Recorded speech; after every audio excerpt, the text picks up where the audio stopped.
Dan ini saya rasakan sendiri dalam hidup saya, di mana secara pribadi saya merasakan bahwa di tahun 2023 akan terjadi resesi besar-besaran. Dan hal ini saya ketahui dari berbagai macam berita melalui media online ataupun media-media yang lainnya.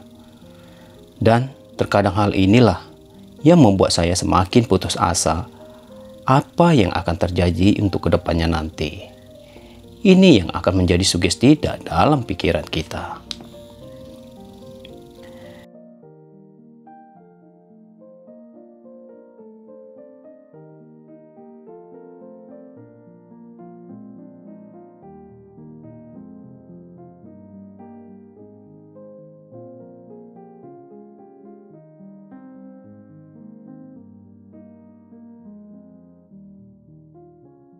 Shalom saudara-saudara terkasih di dalam Tuhan Yesus Kristus.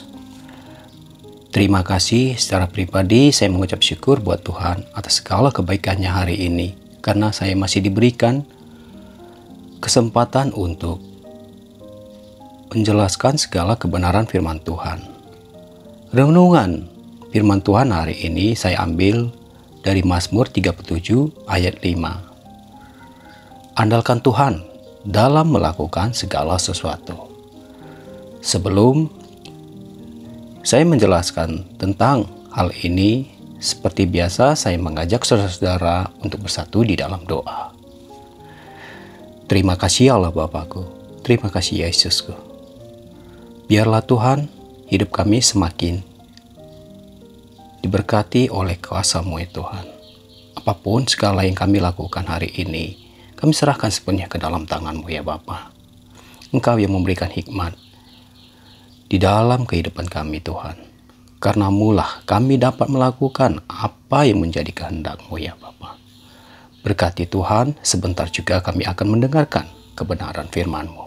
Biarlah hidup kami semakin dikuatkan oleh apa yang kami pelajari sebagian dari isi firman-Mu. Terima kasih Allah Bapakku, terima kasih Yesusku, biarlah kami serahkan saat ini semuanya ke dalam tangan-Mu. Haleluya, amin.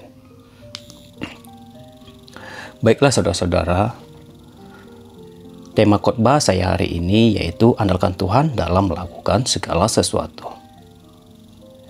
Secara pribadi saya mengatakan bahwa di akhir tahun 2022 dan akan memasuki di tahun 2023 banyak manusia yang hanya berpikir dengan mengandalkan kekuatannya sendiri dan tidak berpegang pada kebenaran firman Tuhan. Dan ini saya rasakan sendiri dalam hidup saya, di mana secara pribadi saya merasakan bahwa di tahun 2023 akan terjadi resesi besar-besaran. Dan hal ini saya ketahui dari berbagai macam berita melalui media online ataupun media-media yang lainnya. Dan terkadang hal inilah yang membuat saya semakin putus asa apa yang akan terjadi untuk kedepannya nanti. Ini yang akan menjadi sugesti dalam pikiran kita. Kita akan terus berpikir buruk tentang di tahun 2023 dan hal ini bisa menjadi bumerang bagi kita. Saya ingin bertanya kepada saudara, mungkin Anda pernah memikirkan tentang hal kematian? Tetapi, apakah hal ini menjadi sesuatu yang besar dalam pikiran saudara-saudara? Mungkin tidak. Jadi, kenapa Anda harus takut menghadapi tahun 2023 yang belum pasti, sedangkan hal yang pasti pun tidak begitu menghiraukan? Jadi, jangan takut apapun yang akan terjadi untuk kedepannya nanti. Karena kita punya Tuhan. Kita tahu Tuhan kita telah mengalahkan maut. Sandarkanlah apapun yang ada dalam kehidupanmu kepada Tuhan, bukan kepada hal-hal dunia. Jadi, tetap yakin dan percaya bahwa di tahun 2023 Tuhan akan memberi pengharapan dan sesuatu yang lebih baik di dalam kehidupan kita. Saya yakin dan percaya hal itu akan terjadi karena segala sesuatunya itu terjadi atas kehendak-Nya, bukan karena kehendak manusia. Dengan mengandalkan Tuhan di saat krisis, Anda akan dapat memperoleh pemeliharaan dan perlindungan Tuhan. Dengan mengandalkan Tuhan di tengah kekecewaan dan kenegatifan, Anda akan bisa mendapatkan kembali iman dan berdiri teguh. Dengan mengandalkan Tuhan di tengah penderitaan dan kesulitan, engkau akan memiliki kekuatan untuk keluar darinya. Jadi kita sebagai manusia yang mempunyai pengharapan di dalam Tuhan, jangan pernah andalkan pikiranmu sendiri. Apapun keadaanmu, serahkan semuanya di dalam doa kepada Tuhan dan lakukanlah itu dengan ketulusan hatimu. Terlepas dari apapun yang terjadi, andalkan Tuhan untuk melakukan segalanya, karena kemampuan manusia terbatas, tetapi kemampuan Tuhan luar biasa. Percayakan semua kepada Tuhan, dan membiarkan Tuhan menjadi pertolongan kita setiap saat. Mau apapun masalah Anda, baik di dalam pekerjaan maupun dalam segala usaha, serahkanlah semuanya ke dalam tangan Tuhan. Saya yakin dan percaya saat kita berserah di dalam Dia, Dia akan memberikan hikmat di dalam hidup kita. Karena hikmat daripadanya tidak akan pernah mencelakakan diri kita sendiri. Jadi, berdoalah, mintalah apa yang kamu minta daripadanya, dan lakukanlah itu dengan ketulusan hatimu. Seperti yang tertulis dalam Alkitab Mazmur 37 ayat 5. Demikianlah firman Tuhan. Serahkan jalanmu kepada Tuhan dan percayalah kepadanya, dan Dia akan bertindak. Saya ingin mengajak saudara berbagi satu bagian firman Tuhan. Tuhan berkata, "Sangat sederhana sekarang, pandanglah diriku dengan hatimu, dan rohmu akan segera tumbuh dengan kuat. Engkau akan memiliki jalan untuk kau terapkan, dan aku akan memandu setiap langkahmu. Firman-Mu akan diungkapkan kepadamu sepanjang waktu dan di semua tempat. Dimanapun atau kapanpun, atau seburuk apapun lingkungannya, aku akan membuatmu mengerti dengan jelas, dan hatiku akan diungkapkan kepadamu jika engkau memandangku dengan hatimu. Dengan cara inilah, engkau tidak akan pernah menempuh jalan ke depan dan tidak akan pernah tersesat." Satu hal yang sangat sederhana diminta Tuhan dari kita. Dari dalam diri kita, Dia ingin kita memandang Dia dan berharap di dalam Dia, dan meminta kepadanya, bukan kepada pengertian kita sendiri dan kepada manusia. Tetapi terkadang hal ini tidak pernah kita lakukan, dan kita merasa keberatan untuk melakukan hal ini, karena apapun segala yang ada di dunia ini, itu berawal dari Tuhan, dan Dia yang mempunyai hak kapan Dia ingin mengambil dari kita.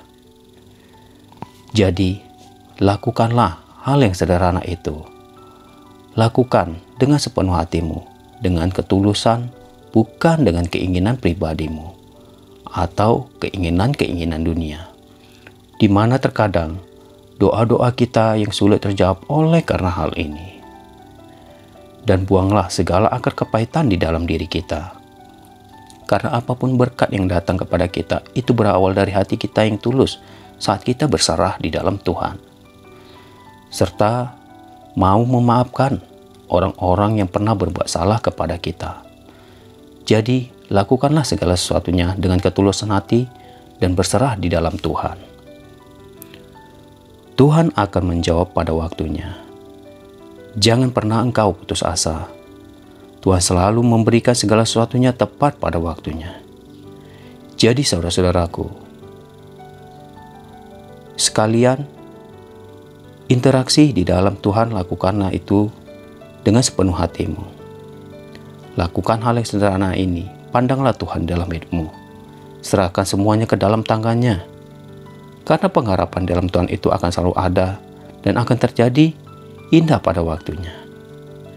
Secara pribadi saya ingin mengatakan kepada saudara-saudara bahwa secara rohani saya pernah merasakan pertolongan Tuhan di dalam kehidupan saya. Dan ini terjadi secara spontan. Ini terjadi untuk menegur diri saya atas apa yang saya lakukan kesalahan selama ini. Saya sebagai orang yang percaya kepada Tuhan Yesus, melalui tuntunannya, melalui jalan pikiran yang diberikan di dalam hidup saya. Ketenangan dan segala kedamaian bukan didapatkan melalui harta duniawi. Tetapi saat kita berserah di dalam Tuhan, Dia akan memberikan ketenangan yang tidak pernah kita dapatkan di dalam dunia ini. Andalkan Tuhan di dalam hidupmu, dalam hal apapun. Biarlah Tuhan yang berkehendak melakukan itu dalam kehidupan kita, di dalam kehidupan saudara juga. Biarlah Dia menjamah hati kita, kuasanya tiada terbatas. Dan biarlah saat ini saya mengajak saudara-saudara untuk bersatu di dalam doa. Terima kasih Allah Bapakku. Terima kasih Yesusku. Biarlah kebenaran firman-Mu ini Tuhan mengingatkan kami untuk mengandalkan Engkau di dalam kehidupan kami Bapa. Mengajarkan kami apapun segala masalah kami akan percaya saat kami berserah di dalam Engkau dengan sepenuh hati. Engkau yang membukakan jalan. Bapa, apapun pergumulan kami hari ini, biarlah Tuhan selalu bukakan hati dan pikiran kami Tuhan. Jangan biarkan kami menjadi orang yang tersesat. Dan biarlah kuasa-Mu Tuhan yang selalu melingkupi hidup kami. Bapa, maafkan kami atas apa perbuatan yang kami lakukan, kesalahan yang kami lakukan. Biarlah kami belajar untuk mengenal Engkau lebih dekat. Biarlah melalui kebenaran firman-Mu yang kami dengarkan hari ini, hati kami terjamah oleh karena kuasa-Mu. Terima kasih Allah Bapakku, terima kasih Yesusku. Biarlah kami serahkan kehidupan kami saat